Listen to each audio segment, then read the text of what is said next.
Time travel यानी समय यात्रा ये साइंस की दुनिया की एक सबसे इंटरेस्टिंग और सबसे विवादास्पद टॉपिक है। ये सुनने में और कल्पना करने में जितना इंटरेस्टिंग लगता है उतना ही इसके थ्योरीज को समझना डिफिकल्ट है, क्योंकि इससे जुड़ी बहुत ही सारी विरोधाभास है यानी कि पैराडॉक्स है, जो कि टाइम ट्रेवल को लेकर बहुत ही सारी कन्फ्यूजन क्रिएट्स करती है। टाइम ट्रेवल को कई सारे लोग काल्पनिक और साइंस फिक्शन ही मानते हैं, लेकिन ये सिर्फ साइंस फिक्शन नहीं है, क्योंकि हमने इसे बहुत ही छोटे स्केल पर प्रूव भी किया है। तो चलिए जानते हैं टाइम ट्रेवल करना संभव है कि नहीं है, अगर है भी तो कैसे। इस वीडियो में आप टाइम ट्रेवल के बारे में पूरी तरह से जानोगे और टाइम ट्रेवल को डीपली एक्सप्लोर कर पाओगे। तो चलिए जानते हैं टाइम ट्रेवल के बारे में।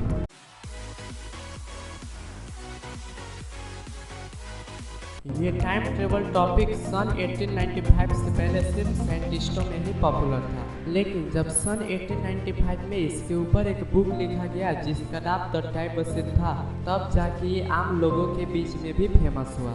टाइम ट्रेवल को इतना विवादास्पद और इंटरेस्टिंग टॉपिक बनाने का कारण ये है कि इससे महान साइंटिस्ट एल्बर्ट आइंस्टाइन और स्टीफन हॉकिंग जैसे साइंटिस्ट भी इसे अलो करते थे। इस साइंस की दुनिया में साइंस फिक्शन तो होती ही है, लेकिन कुछ चीज़ें रियल एक्सपेरिमेंट पे बेस्ड होती है जिन्हें हम साइंटिफिकली प्रूव कहते हैं, और कुछ चीज़ें रियल एक्सपेरिमेंट से नहीं बल्कि थियोरेटिकली प्रूव होती है मैथमेटिक्स के जरिए, जिन्हें हम थियोरेटिकली प्रूव कहते हैं। ये जो टाइम ट्रेवल है ना, ये एक्चुअली प्रैक्टिकली प्रूव्ड नहीं बल्कि थियोरेटिकली प्रूव्ड है मैथमेटिक्स के जरिए। लेकिन ये जो मैंने कहा कि ये प्रैक्टिकली प्रूव नहीं, ये एक्चुअली सही भी है और कुछ गलत भी, क्योंकि इस टाइम ट्रेवल को एक बहुत ही छोटे स्केल में प्रूव किया गया है, जो कि कुछ नैनो सेकेंड का टाइम ट्रेवल है। ये बात है अक्टूबर 1971 की, जिसमें टाइम ट्रेवल को लेकर कुछ छोटे स्केल में एक्सपेरिमेंट किया गया था। इस एक्सपेरिमेंट का नाम हैप्ली किटिंग एक्सपेरिमेंट है, जिससे सर एल्बर्ट आइंस्टाइन की थ्योरी ऑफ रिलेटिविटी को टेस्ट करने के लिए किया गया था। इस एक्सपेरिमेंट में ये हुआ था कि जोसेफ सी हैप्ले और रिचार्ड ई किटिंग नाम के दो एस्ट्रोनॉमर ने एक प्लेन में 3 एटॉमिक क्लॉक रखा था और एक एटॉमिक क्लॉक यूनाइटेड स्टेट के नेवल ऑब्जर्वेटरी में रखा था, और वो दोनों एटॉमिक क्लॉक को प्लेन में रखकर उड़ गए और धरती का 2 चक्कर लगाया। जब वो लोग धरती का 2 चक्कर लगाकर यूनाइटेड स्टेट के नेवल ऑब्जर्वेटरी में आए तो उन्होंने ये पाया कि धरती पर रखा हुआ क्लॉक प्लेन में रखा हुआ क्लॉक से कुछ नैनो सेकेंड आगे है। इसे हम इस एग्जाम्पल के जरिए समझे तो दोनों घड़ी का समय 5:10 और 10 करोड़ 10 लाख नैनो सेकेंड था, और अगर हम मान लें कि वो 5 घंटे बाद वापस आ गए तो घड़ी का समय तो 10:10 और 10 करोड़ 10 लाख नैनो सेकेंड होना चाहिए था। लेकिन उन्होंने ये पाया कि प्लेन में रखा हुआ घड़ी का समय 10:10 और 10 करोड़ नैनो सेकेंड ही था, जो कि 10 लाख नैनो सेकेंड पीछे था। और कुछ लोग कहेंगे कि ये तो सिर्फ कुछ नैनो सेकेंड का ही फर्क है, तो क्या फर्क पड़ता है?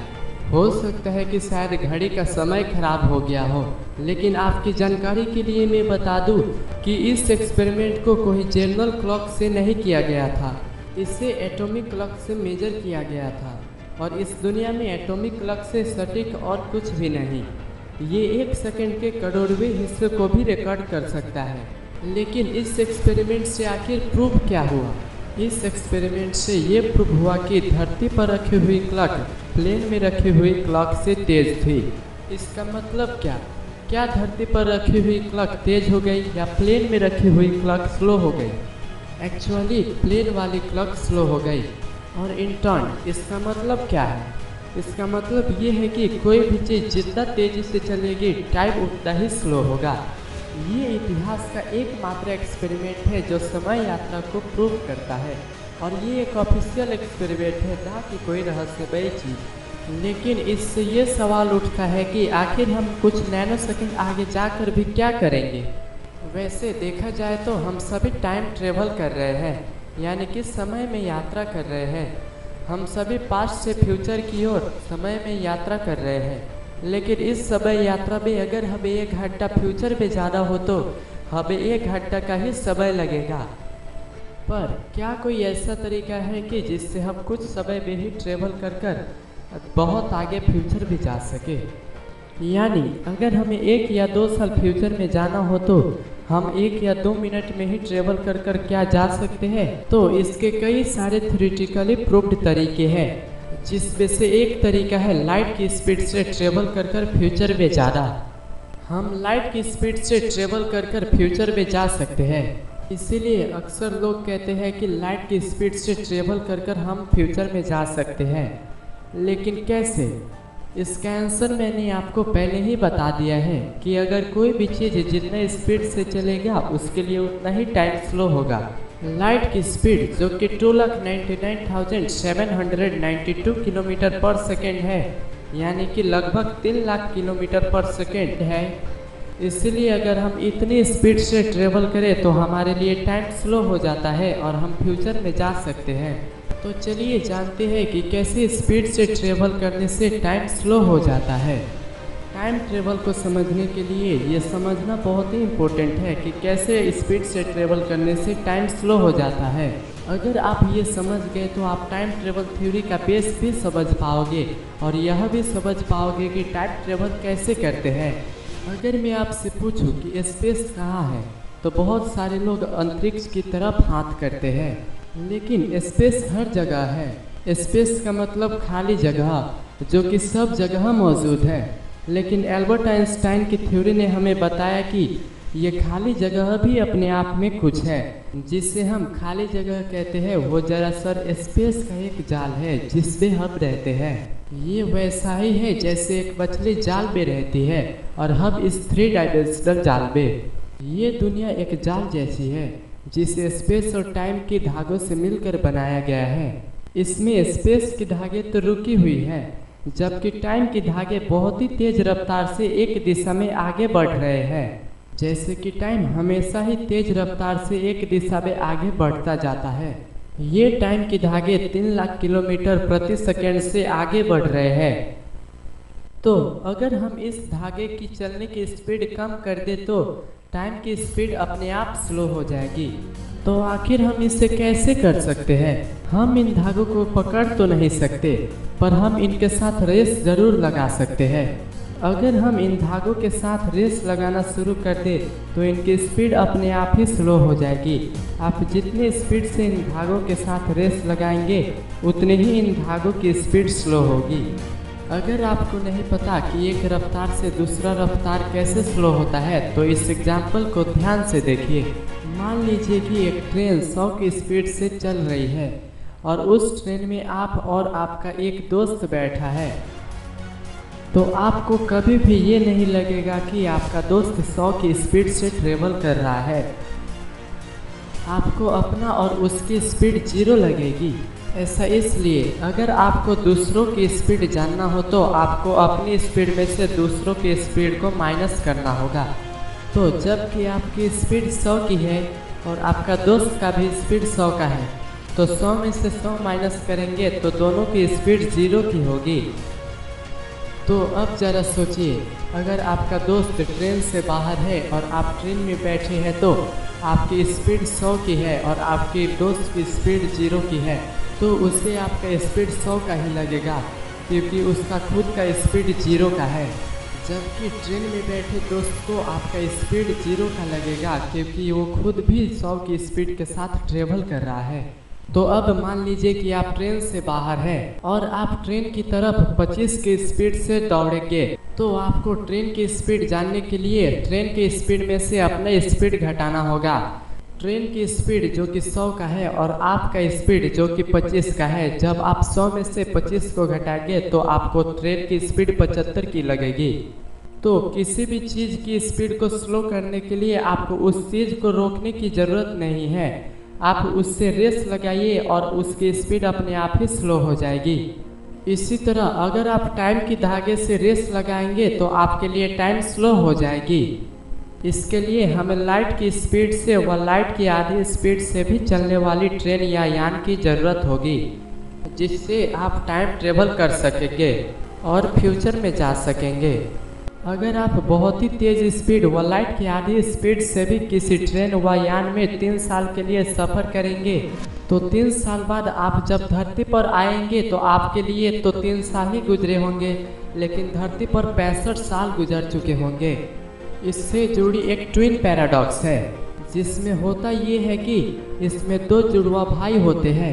जब दोनों की उम्र 20 साल होती है तो उसमें से एक भाई कंप्यूटर प्रोग्रामर बन जाता है और दूसरा भाई एस्ट्रोनॉट बन जाता है और उसे धरती से दूर लाइट की स्पीड से अल्फा सेंचुरी तारा पर भेजा जाता है 5 साल के लिए। और जब वो 5 साल बाद वापस आएगा तो उन दोनों की उम्र तो 25 साल होनी चाहिए।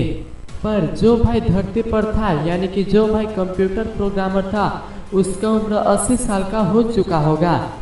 पर एस्ट्रोनॉट वाले भाई के लिए सिर्फ 5 साल बीता होगा, उसका उम्र 25 साल का ही होगा। लेकिन आप सोच रहे होंगे कि ये मैंने कैसे कह दिया कि उसका दूसरा भाई का उम्र 5 साल बाद 80 साल का हो चुका होगा। इसका कोई तो डिफिनेट रेशियो होगा ना। इसका एक डिफिनेट रेशियो है जिसे फार्मूला को यूज करके निकाला जाता है, और वो फार्मूला है ये P' = T × √1/(V²/c²।